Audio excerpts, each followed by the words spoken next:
Hello. So, you spent several months getting your health in order. You're eating right, you're exercising, you might even be losing some weight, and all of a sudden your hair starts falling out. Or you hit menopause and there's more hair in the drain than there is on your head. Had a baby, pregnant, hair was long, really luscious, growing, and then you have your child and all your hair starts to fall out. Or you have finally landed that perfect job. And then within a month, you start noticing your hair's thinning. All of these things are caused by what's called telogen effluvium, which is a fancy name for saying you just wish you had more hair on your head than not in your hands or on your in the sink or bathtub or shower. And essentially what this is when your body or your hair growth stops, but your shedding doesn't. All of us shed hair every single day. And usually it's replaced by hair that's already been growing. But when hair stops growing and your shedding keeps happening, obviously your hair sheds. Good news, though, is that it's usually temporary. And so I'm going to talk a little bit about that tonight and the causes and what you can do about it. Before I start, I'm going to tell you who I am. I'm Dr. Catherine Toomer, and welcome to the Dr. Toomer Talk Show.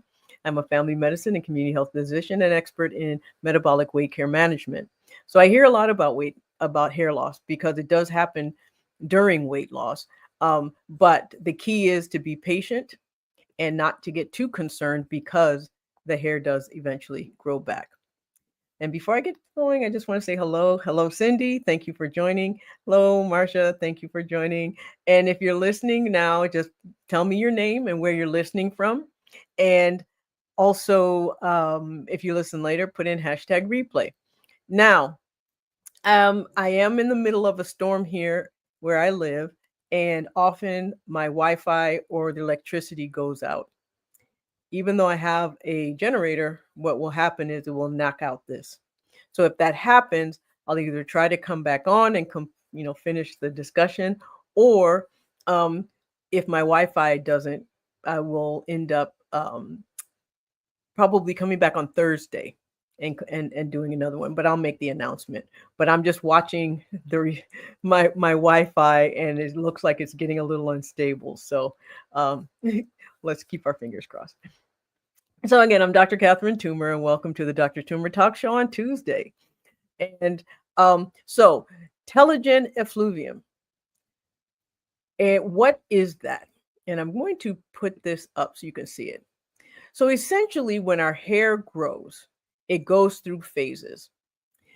The anagen phase is basically when our hair is nicely, the blood vessels to our hair is really strong. The hair bulb area where our hair grows is nice and healthy and full. And then our hair keeps growing through our skin, which is what you see, the epidermis and the dermis. And essentially this is a little muscle.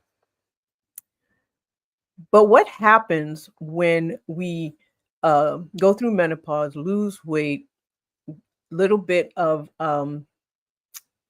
nutritional changes, stress changes, then we sometimes go through what's called a catagen phase. And what that means is that your hair starts to lose its fullness. The bulb that actually where your hair grows starts to shrink. And that's what this is. And what that means is that your hair is no longer growing. The telogen phase is when the hair actually starts to fall out. There's nothing anchoring the hair to your scalp anymore. And that's what this is. This is your scalp. So, but the good news is that right behind it, new hair starts to grow. And so it's not a permanent condition. It's alarming. It's not something we like. It is something we definitely notice, but it is temporary. Now, the way that you prevent it are few, because it's really sometimes unavoidable. Now, you can reduce your stress. I talk about stress a lot and the effect it has on the body. But when it comes to shifts in hormones, usually even replacing your hormones does not stop this from happening. And during weight loss, sometimes this is nutritional. So we all know how biotin, we hear a lot about biotin and how biotin helps with hair growth. So eating and is helpful, but under eating is harmful. So when you're losing your hair, always look at your nutrition first. Then look at your nutrition, look at your stress levels, and look at your hormones, because those are the most common reasons that people start to shed hair. Now, this is not to be confused with alopecia areata, which is an autoimmune disease. That's where you get like bald patches, where it's just smooth, your hair just completely falls out and it doesn't start growing back. So that is different. Although this is considered a form of alopecia, when we say alopecia, we generally are meaning alopecia areata. So clearly, whenever you have anything in your body and you want to stop it or reverse it, you always address the cause. And sometimes the cause is, like I said, hormonal, stress related, or it can be nutritional. But once you've addressed the cause, then your hair grows back. Well, it grows back anyway, but it grows back faster if you address the cause. Now, there are some things that you can do also that will help speed this along. Minoxidil is one. Now, there are over-the-counter minoxidils. Here in the United States, it is called Rogaine, or it's a generic form of Rogaine. And what that is, it's a drop or a foam, but it's topical. And you put it on your skin and it stimulates hair growth. There are other prescription strengths of minoxidil, and often they're mixed with other things like anti-inflammatories or uh, growth stimulators, like cellular growth stimulators, and those can be put topically as well. Now, the thing is, they can make your hair grow faster.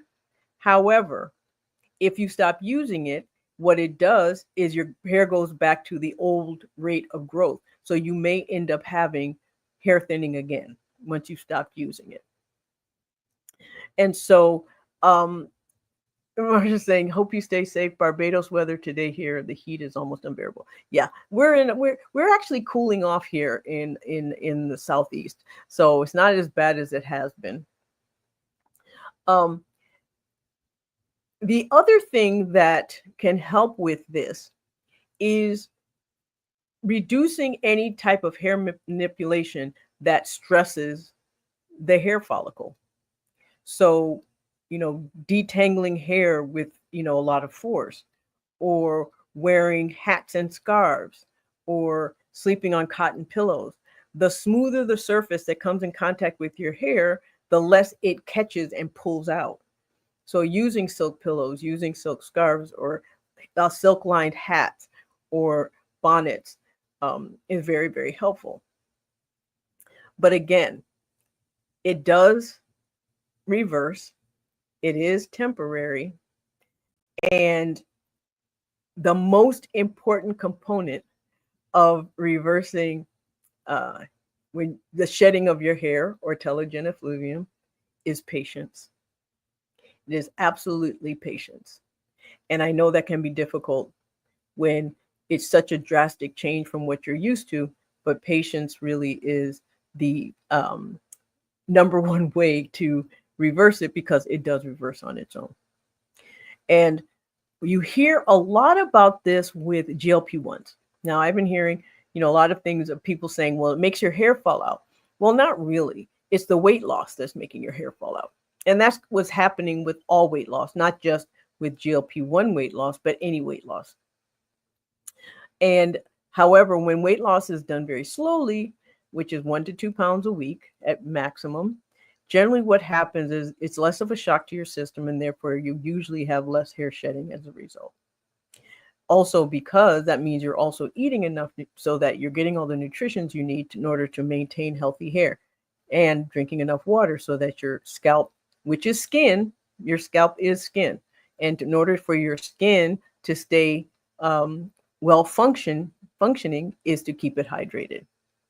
And so drinking lots of water also helps. So I know this is really short and sweet, which is how I used to do them. They used to be like 15 minutes long, and then they just kept getting longer and longer. But if you have any questions, you can put them in the chat. If you think of questions later, you can um,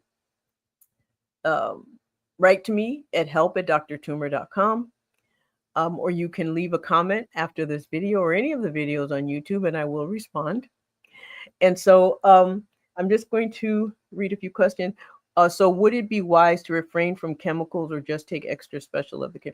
Chemicals can damage hair anyway. It's just a good idea to stay away from anything that can cause your hair to become more fragile or friable and to damaging. So yes, chemicals, avoiding chemicals is can be helpful. Anyone who's permanently colored their hair knows that hair coloring can pull your hair out. It's like your hair tends to thin when you color your hair. This is along the same line. So not doing that helps, your hair fullness. So yeah, chemicals, anything that's not natural you put on your hair has the risk of causing some problems. Does hair loss reverse in your 60s? It depends on the cause of your hair loss. So if you notice hair loss in your 60s, then it's important to understand why. Is it because of new stress? Is it because of changing your hormone levels? Is it because of changing your nutrition? And so if it's in your 60s that it happens, there's a reason that's new, and it's important to investigate that. Now, if it's something that happened, started in your 40s, and as you've gotten into your 60s, and it's still your hair hasn't gone back to how it was when you were younger, which is pretty common, then usually you need some type of help to do that. And so minoxidil, topical minoxidil of some type, either over the counter like Rogaine or prescription. There are companies out there that have hair growth supplements, and they have hair growth medications that you put on your scalp that can help. Now, there are reports of people taking minoxidil to help their hair grow. However, minoxidil is is a hypertension medication. And when you take it, it does drop blood pressure. So, and quite effectively too. So if you're not hypertensive and you're taking minoxidil, your blood pressure may bottom out, and you don't want to do that. Any other questions? Okay. Well, if we have no more questions for this, or any questions regarding any other topics that I talk about, then what you can do is write to me again at help@drtumor.com. And you can write questions after my YouTube videos. Anyone who writes questions, you can go and look. I respond to everyone. So, all right. Well, thank you so much. This was short and sweet. And I will see you next Tuesday at Dr. Tumor Talks on Tuesday at 6 p.m. Eastern. And thank you for coming.